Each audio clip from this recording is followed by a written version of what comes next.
যুবকেরা, তরুণেরা, এটা তো আমার নবীর শান। নবীর গোলাম যারা হয় তাদেরকে আল্লাহ কত শানওয়ালা করেছে শুনে রেখে দাও। আমার মুজাদ্দিদ জামানের হাতে তৈরি করা বসিরহাটের বড় মাওলানা আল্লামা রুহুল আমিন রাহমাতুল্লাহ আলাইহি এবং আমার দাদা হুজুর পীর কিবলা একদিন জঙ্গলে যেতে লেগেছে। যে জঙ্গলটা সুন্দরবন এলাকার ভেতর দিয়ে যেতে হবে, গরুর গাড়ি করে যেতে লেগেছে। তখন এত দামি দামি গাড়ি ছিল না, রাস্তাও ভালো ছিল না। ওই গরুর গাড়ি করে যেতে যেতে জঙ্গলের মধ্যে যখন ঢুকে গেছে, হঠাৎ করে দেখা যায় ওই গরুর গাড়ির যিনি চালক ছিলেন লাফ মেরে হুজুর যে তাঁবুর মধ্যে গরুর গাড়ির ওপরে যে খাঁচা করা ছিল ওর ভেতরে ঢুকে পড়েছে।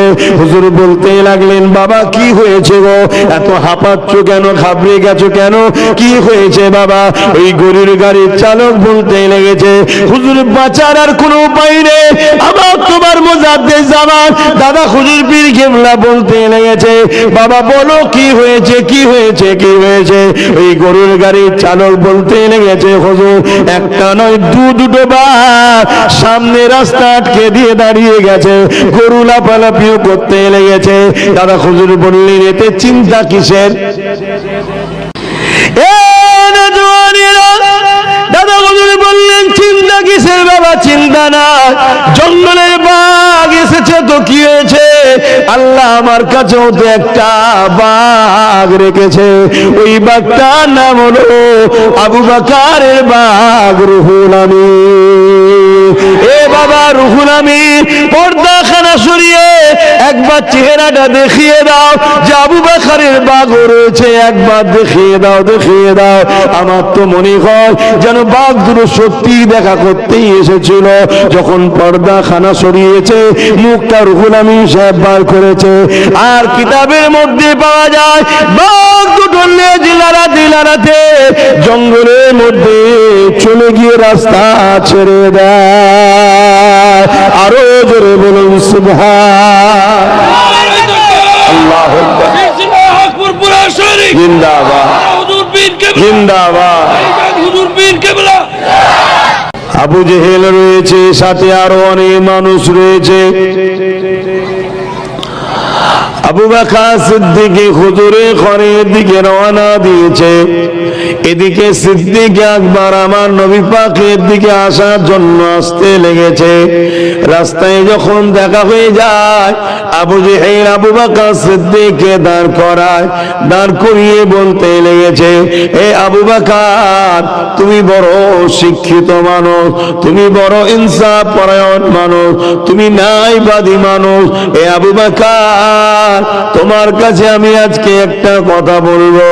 এখান থেকে মসজিদে আকসা যেতে মক্কা থেকে কম করে 1 মাসের যাতায়াত। বলো তো এই রাস্তা কি রাতের কিছু সময়ের মধ্যে ঘুরে আসা কি সম্ভব? আবু বকর সিদ্দিক বলছে, কেন, কি হয়েছে খুলে বলো। মানে আগে চাইছে তিনার মুখ থেকে যাতে উত্তরটা বেরিয়ে যায় না, এটা সম্ভব নয়। হযরত আবু বকর সিদ্দিক বললেন, কেন, কি হয়েছে একটু খুলে বলো। আবু জেহেল ওই সময় বলতে লাগলো, আপনার সাহেব যিনাকে আপনি মহব্বত করেন, ভালোবাসেন, মুহাম্মদ সাল্লাল্লাহু আলাইহি ওয়াসাল্লাম সবাইকে শোনাতে লেগেছে উনি নাকি মসজিদে হারাম থেকে বাইতুল মুকাদ্দাস পর্যন্ত গেছে। পুরোটা শোনাচ্ছে না, শুধু এইটুকু শোনাচ্ছে। কেন? আবু জেহেল জানে এটাই তো অসম্ভব, বাকিরা শুনিয়ে কি করব? মক্কা শরীফ থেকে, কাবা শরীফ থেকে, বাইতুল হারাম থেকে মসজিদ আকসা, এই 1 মাস যাতায়াতের রাস্তা আপনার নবী যিনাকে আপনি ভালোবাসেন উনি নাকি রাত্রির কিছু সময়ের মধ্যে ভ্রমণ করে এসেছে। এটা আপনি বিশ্বাস করেন? শুনছেন? আজ তো ভালো লাগলো যে আপনাদের ঈমান ঠিক, আপনারা ঠিক আবু বকর সিদ্দিক হুজুরের রাস্তাতে আছেন। জোরে বলুন সুবহানাল্লাহ। যে আমরা অত দলিল টলিল বুঝি না, আমার নবী বলেছে, আল্লাহ বলেছে, আমরা মানি। জোরে বলুন সুবহানাল্লাহ। শুনছেন তো নাকি? কত রকম সমস্যা মিটাবো বলেন না। আমার নওজওয়ানেরা, তরুণেরা, বাপেরা, হযরত আবু বকর সিদ্দিক বলতে লাগলো, যদি আমার নবী কথা বলে থাকে, আমি আবু বকর বলে, এটা হলো আমার নবীর জন্য খুব সামান্য ব্যাপার। আমি আবু বকর আমার নবীর উপরে আরো বড় ঈমান রাখি। কি ঈমান রাখো? আবু বকর সিদ্দিক কি বলছে শোনো। আবু জেহেল এটা বলেনি। আবু জেহেল শুধু এতটুকু বলেছিল, কাবা শরীফ থেকে মসজিদে আকসায় গিয়েছে, মসজিদে হারাম থেকে মসজিদে আকসা। হযরত আবু বকর সিদ্দিক বলতে লাগলো, আল্লাহ নবী যদি এটা বলে, আমি আবু বকর এটা তো বিশ্বাস করি, নবী যা বলেছে সত্য বলেছে, তবে আমি আবু বকর আমার নবীর উপরে আরো বড় ঈমান রাখি। কি ঈমান রাখো? এ আবু জেহেল শুনে রেখে দাও, আমার নবী যদি আল্লাহর আরশে গিয়ে আমার আল্লাহকে দেখে আসে বলে, ওটাও তিনি সত্য বলেছে।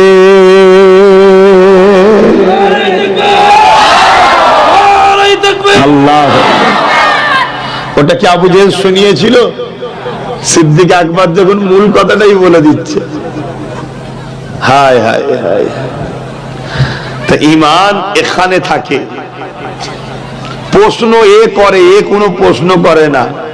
আবু জেহেল এবং বাকি লোকেদের কাজ এখান থেকে চলছিল, তাই প্রশ্ন তৈরি হয়েছে, কি করে এটা হয়, এত দূর রাস্তা কিভাবে হয়, হাজারো প্রশ্ন তৈরি করে। এ কোনো প্রশ্ন করে না, এ প্রেম করে। হুজুর বলেছে তো, আমার মাহবুব তো ঠিক বলেছে, জোরে বলুন সুবহানাল্লাহ। ঠিক তেমন কিছু মহব্বতের মানুষও আমাদের আছে, দেখবেন তারা আজকের দিনও বলে আল্লাহর ওলিদের ঘরে মহব্বত করবো, অত বুঝি না বাবা। আবার কিছু লোক প্রশ্ন করে, চলে গেছে, মারা গেছে, ইন্তেকাল হয়ে, যে মাটির তলায় কি করে থাকবে, কি করে অক্সিজেন নেয়, কি করে বেঁচে আছে, হাজারো প্রশ্ন করে। আর কিছু লোক বলে অত বাবা জানি না, আল্লাহ কোরআনে বলেছে আল্লাহর ওলিরা জিন্দা তো জিন্দা। যা, জোরে বলুন সুবহানাল্লাহ। এ প্রশ্ন করে, অর্থাৎ দিমাগ আর দিল প্রশ্ন করে না, শুধু প্রেম করে আর বিশ্বাস করে। জোরে বলুন সুবহানাল্লাহ। আরাম করিসনি বাবা, আলোচনা করতে ডিস্টার্ব হচ্ছে।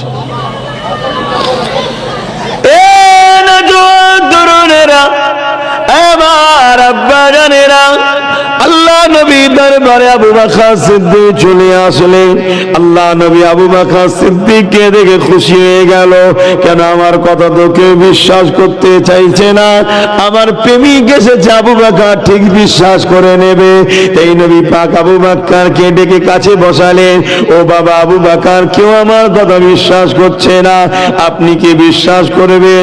আবু বকর সিদ্দিক বলতে লাগলেন, ইয়া রাসূলুল্লাহ, হাবিবাল্লাহ, আপনি কি এই কথা শোনাচ্ছে? কি কথা শোনাচ্ছে? আপনি নাকি বাইতুল মুকাররম থেকে মসজিদ আকসাতে গেছে, আবু জেহেল রাস্তায় বলে বেড়াচ্ছে।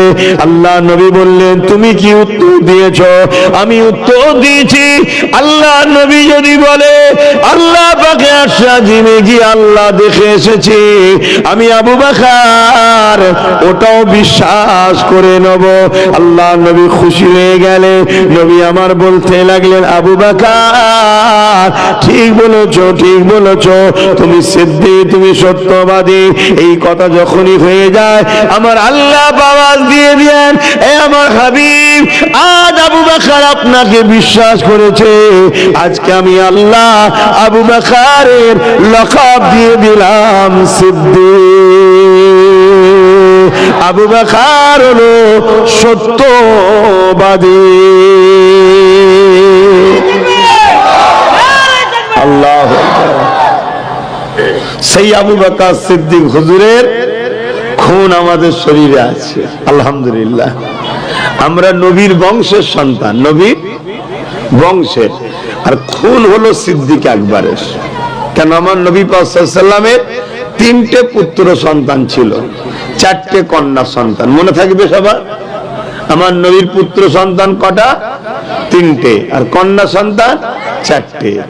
আল্লাহ 4 কন্যাকে বাঁচিয়ে রেখেছিলেন, সংসার হয়েছে, আওলাদ হয়েছে, কিন্তু 3 পুত্র সন্তানকে শিশুবেলাতেই আল্লাহ তুলে নিয়েছেন। এর অনেক কারণ আছে।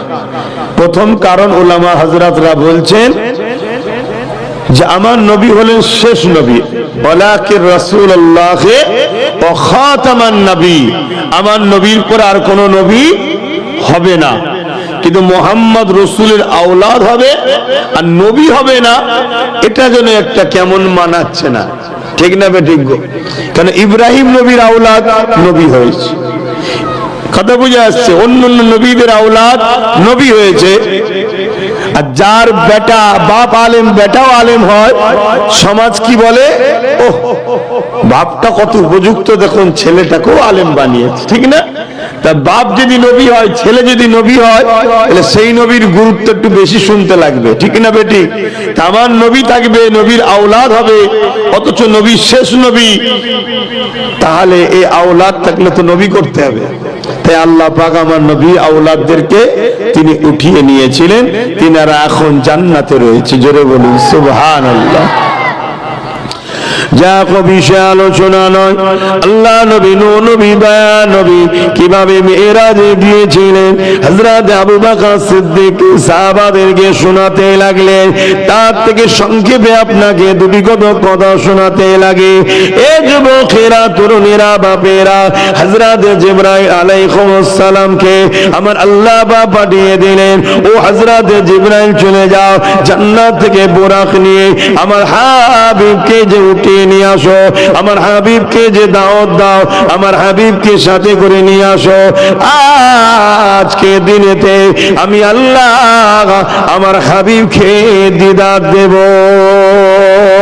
হযরত জিবরাইল আলাইহিস সালাম চলে আসলে দুনিয়ার জমিনে চলে এসে আল্লাহ নবী ওই দিনেতে নিজের হুজরা মোবারকে শুইনে, ওই দিনেতে উম্মে হানি হুজুরের ঘরে শুয়েছিলেন।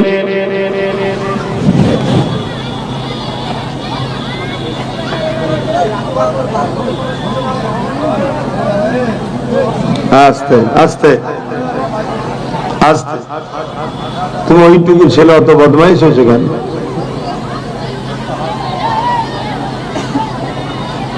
তোকে গাড়িতে তুললে চলে যাবো আমার গাড়িতে, একটুখানি ছেলে করে এত পেকে যাচ্ছে, কি হবে বলেন তো? কিন্তু খারাপ, সব ছেলেগুলোকে আমায় দিয়ে দাও, আমি নলেজ সিটি তুলে ধরে ভরি, ভরে দেখার উপযুক্ত শিখাই, না সব খারাপ হয়ে যাবে। যাবি? যাবি?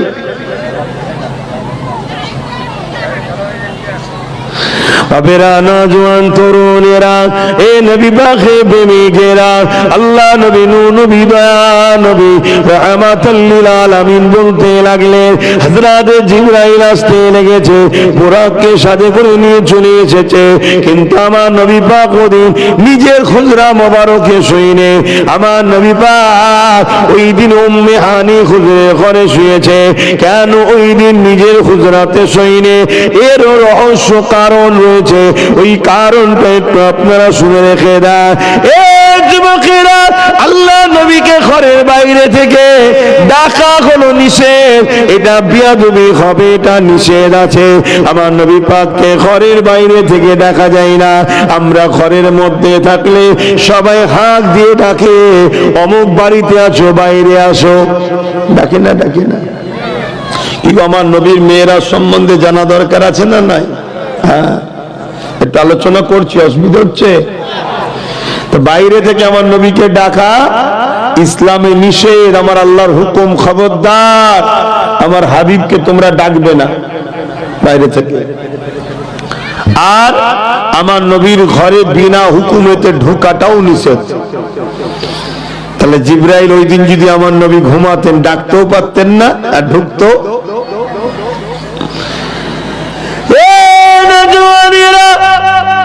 আল্লাহ নবী নবী দয়া নবী উম্মে হানি খুজরে ঘরে শুয়েছিলেন। ওই জায়গাতে আল্লাহ নবীর কাছে জিবরাইল পৌঁছে গেল, কিন্তু নবী আমার ঘুমিয়ে রয়েছে। এই অবস্থা দেখে হযরত জিবরাইল আওয়াজ দিয়ে বলতে লাগলেন, ও রব্বি আল্লাহ, আপনার হাবিব ঘুমিয়ে রয়েছে, আমি জিবরাইল আপনার হাবিবকে কি করে উঠাবো? কেউ যদি ঘুমিয়ে থাকে আমরা তুলি না, তা জিবরাইলও তো তুলতে পারত। কি গো শুনছেন আপনারা? জিবরাইল তো তুলতে পারতো, হুজুর ওঠেন, আল্লাহ দাওয়াত দিয়েছে, চলেন, আমি বোরাক নিয়ে এসেছি, দিদার হবে। জিবরাইল কি তুলছে? কেন তোলেনে? কেন জিবরাইল জানে যিনি ঘুমাচ্ছেন ওনাকে তুলতে গেলেও একটা শিক্ষা দরকার, আদব দরকার। ওই আদবটা আমার আল্লাহ শিখাবে। জোরে বলুন সুবহানাল্লাহ। তাহলে আমার নবীর সম্মানটা বুঝতে পারছেন? হ্যাঁ, আজকে আমাদের যুব সমাজ, আমাদের মা বাপেরা নবী চেনে না, নবী ভুলে গেছে, এজন্য আমাদের এই দুর্দশা। আমরা যদি নবী চিনতাম তাহলে আমাদের অবস্থা এত খারাপ হতো না। আর এই পৃথিবীতে বড় প্ল্যান করে একদল দাড়িওয়ালা টুপিওয়ালা বক্তারা আমাদের দিল থেকে নবীর আদব প্রেমকে সরাচ্ছে। নবীর আলোচনা করতে চাই না, নবীর শান মর্যাদা শোনাতে চাই না। যদি তুমি নবীকে চিনতে, তোমার মধ্যে নবীর কথা শোনার যে তাজিম, ওই তাজিম তোমার মধ্যে পয়দা হতো। আমার আল্লাহ কন্টিনিউ জিবরাইল, মিকাইল, ইসরাফিল, আজরাইল সমস্ত ফেরেশতাদের নিয়ে আমার আল্লাহ সর্বসময় ফেরেশতাদের সামনে আমার নবীর মাকামের আলোচনা করে। জোরে বলুন সুবহানাল্লাহ। আর ফেরেশতারা মজলিসে আদবের সঙ্গে বসে বসে আল্লাহর জবান থেকে, আল্লাহর কুদরতি জবান থেকে নবীর আলোচনা শোনে। কিন্তু এত দপড়ে গেলাম আমাদের কপালগুলো, আমরা নবীর গুরুত্ব ভুলে গেলাম। বাপেরা, নওজোয়ান তরুণেরা, হযরতে জিবরাইল আলাইহিস সালাম যখন জিজ্ঞাসা করলেন, আল্লাহ আপনার হাবিবকে কিভাবে উঠাবো? আল্লাহ পাক জানিয়ে দিলেন, জিবরাইল, আমার হাবিবের কদমের কাছে তুমি বসে যাও। আমার হাবিবের কদমের কাছে বসে গিয়ে আমার হাবিবের কদমে মুখ লাগিয়ে চুমা দাও।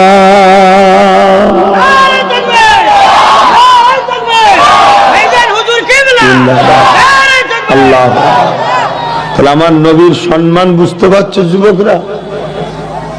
জিবরাইল আলাইহিস সালাম ফেরেশতাদের সর্দার যিনি, তিনাকে আল্লাহ বলছে আমার হাবিবের কদমের গোড়ায় বসে যাও, বসে গিয়ে ঠোঁট লাগিয়ে হাবিবের কদমে চুমা দাও।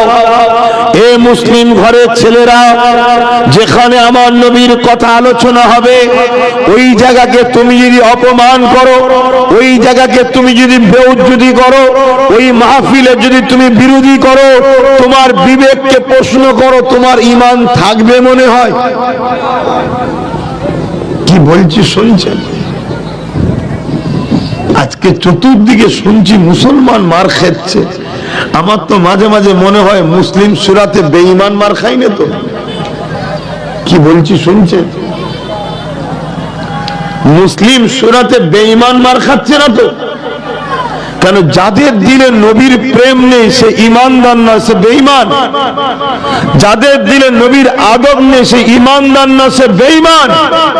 হতে পারে সে নামাজ পড়ে, হতে পারে সে দাঁড়িয়ে রাখতে পারে, হতে পারে সে নামের আগে মুসলমান নাম রাখতে পারে, কিন্তু যাদের দিলে নবীর প্রেম নেই, আদব নেই, তার মধ্যে ঈমান নেই, সে বেঈমান। শুনছেন তো নাকি? হ্যাঁ, ইমানদার যদি নামাজ পড়ে, ইমানদার যদি রোজা রাখে, ইমানদার যদি হজ করে, বেহিসাব জান্নাত যাবে। জোরে বলুন সুবহানাল্লাহ। আর ঈমান আছে, নামাজ রোজা দাড়ি টুপি কাজা করেছে বা কম করেছে, আল্লাহ তাকে ধরবে, ধরে শাস্তি দেবে, আবার মাফও করে দিতে পারে। ওখানে আমার কিছু বলার নেই, কিন্তু দিন যেটা বলছে ধরবে, শাস্তি দেবে, পাপ করা গুলোকে মাফ করিয়ে আবার ঈমান থাকার জন্য জান্নাতে দেবে। জোরে বলুন সুবহানাল্লাহ। আর ঈমান যদি না থাকে,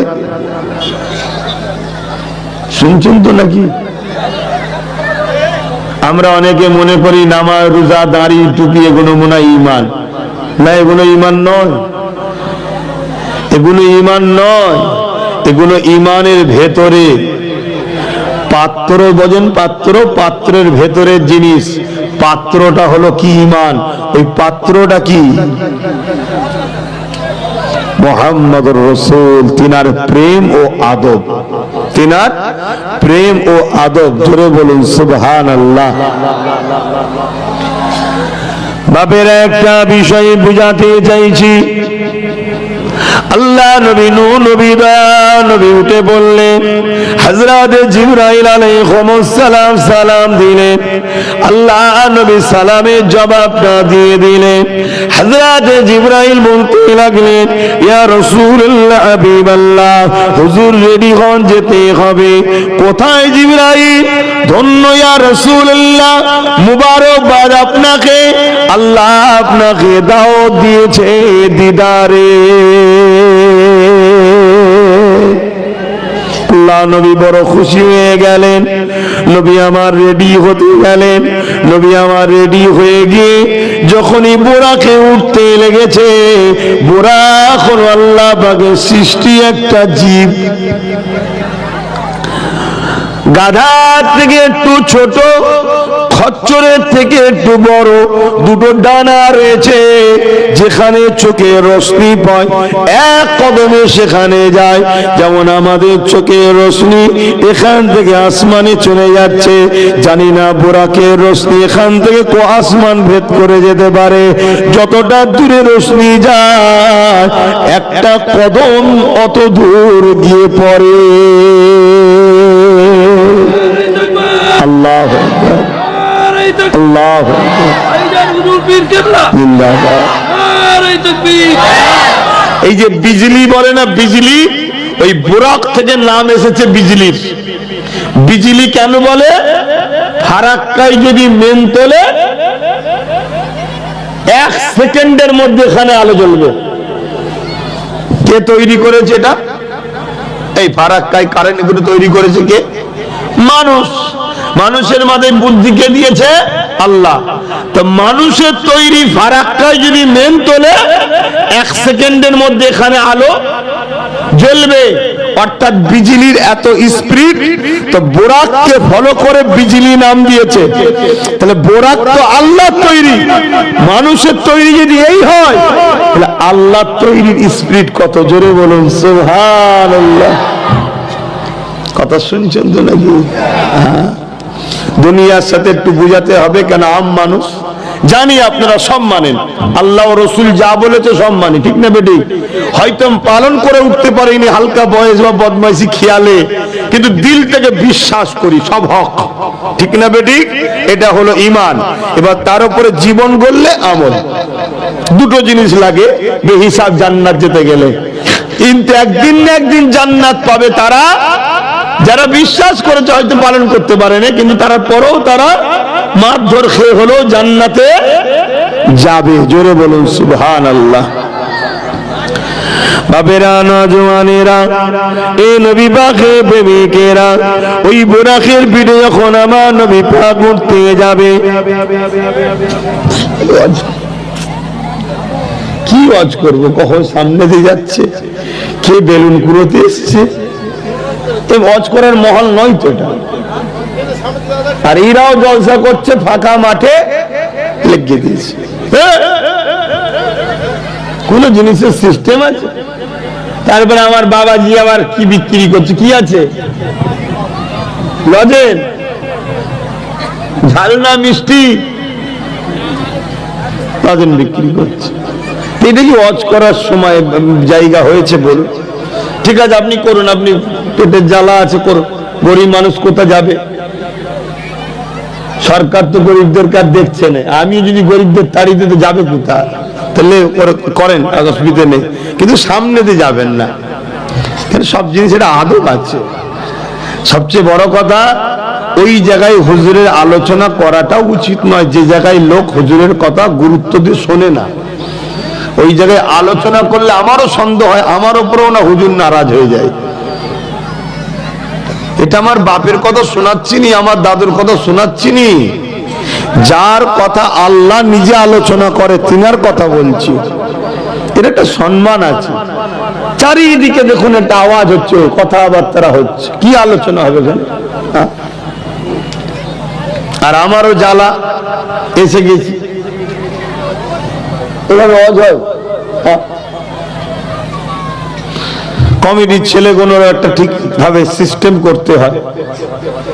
ইনি এখান থেকে এতটা লাইন বেরিয়ে দিয়েছে, উনি ওখান থেকে ফাঁকা রেখে উনি ওই জায়গায় লাইন করে দিয়েছে, আবার ওইগুলো বাঁধের ওই দিকে। সব নবীর উম্মত তো নাকি? তোদের এইটুকু জ্ঞান নেই যে আমার নবীর আলোচনা হচ্ছে, কে সম্মান করা দরকার। কিছুটা লাইন এখানে, ওখানে একজন কমিটি কোমরে হাত দিয়ে দাঁড়িয়ে আছে। এই সব মাহফিলের পরিস্থিতি। এমনি তো আপনাদের দিকে আসা হয় খুব কম। আসছি, অপছন্দ হচ্ছে নাকি বলুন না, ছেড়ে দিচ্ছি তাহলে।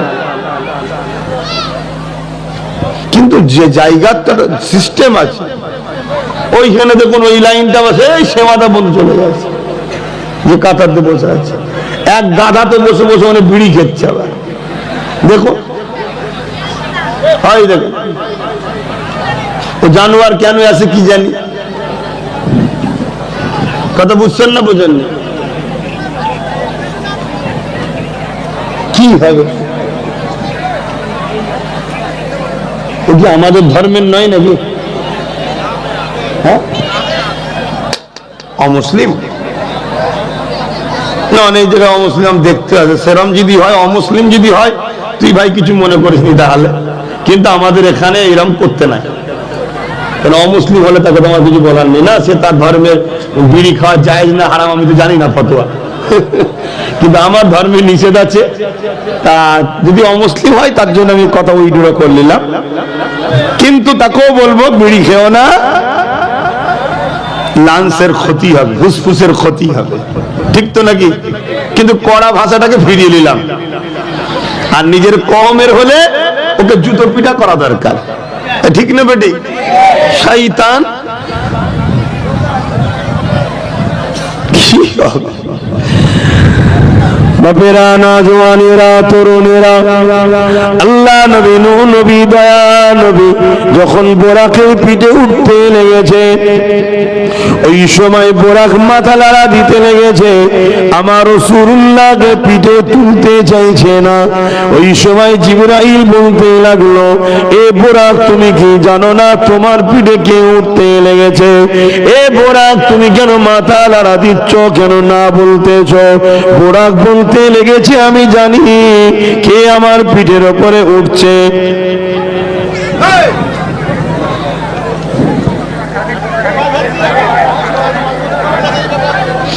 ব্যাপারটা হচ্ছে কেন, আমি অন্য বক্তাদের মতো পারি না।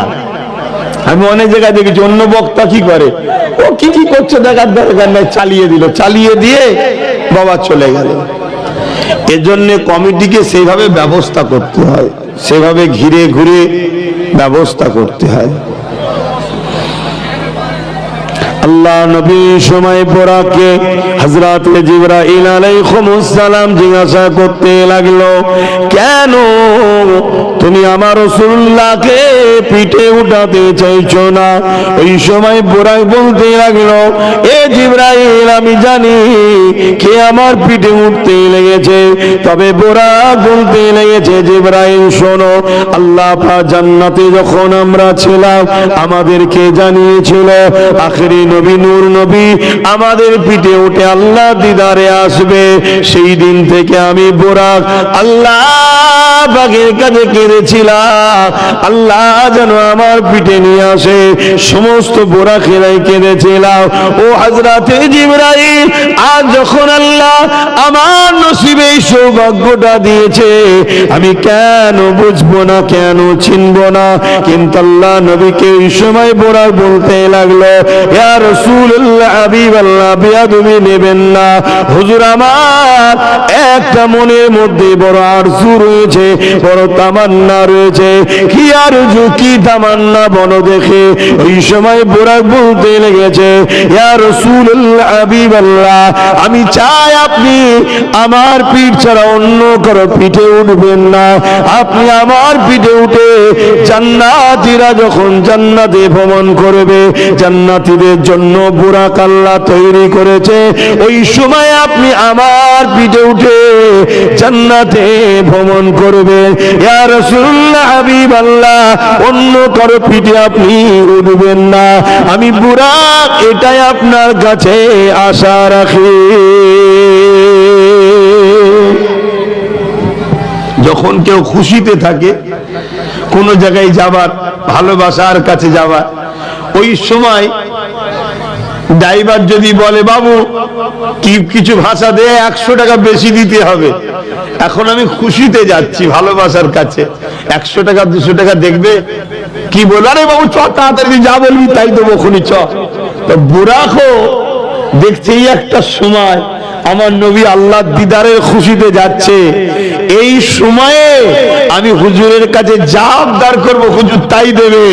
তা আমি বুরাক এই সময় আবদার করি কি, জান্নাতে আপনি অন্য কোন বুরাকের পিঠে আর উঠবেন না, আপনি আমার পিঠেই চাপবেন সব সময়। কেন আমার সামনে অন্যজনের পিঠে উঠে ঘুরলে এটা আমাকে বড় কষ্ট হবে হুজুর।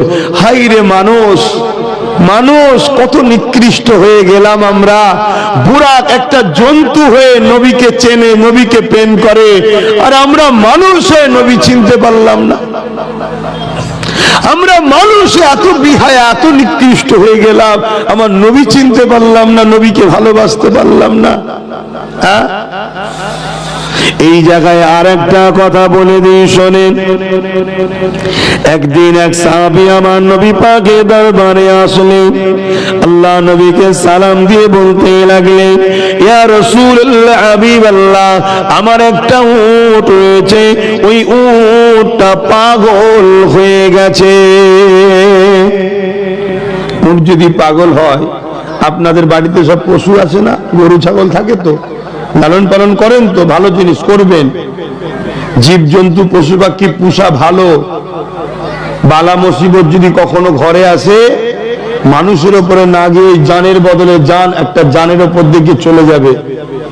কথা বললেন, লালন পালন করবেন। কিন্তু আমরা তো সময় পাই না, কথা বুঝে আসছে, সময় পাই না। কিন্তু লালন পালন করে যদি পশুকে গুরুত্ব না দেন, খেতে না দেন, তার দেখভাল না করেন, তাহলে না করা ভালো। কেন? আল্লাহর জানকে কষ্ট দিলে জাহান্নামে যেতে হবে। আল্লাহ নবীর জমানাতে একটা মহিলা ছিল, মহিলাটা বড় তাহাজ্জুদ পড়তো, নামাজ রোজা সব, কোরআন তেলাওয়াত করতো, কিন্তু একটা বিড়ালকে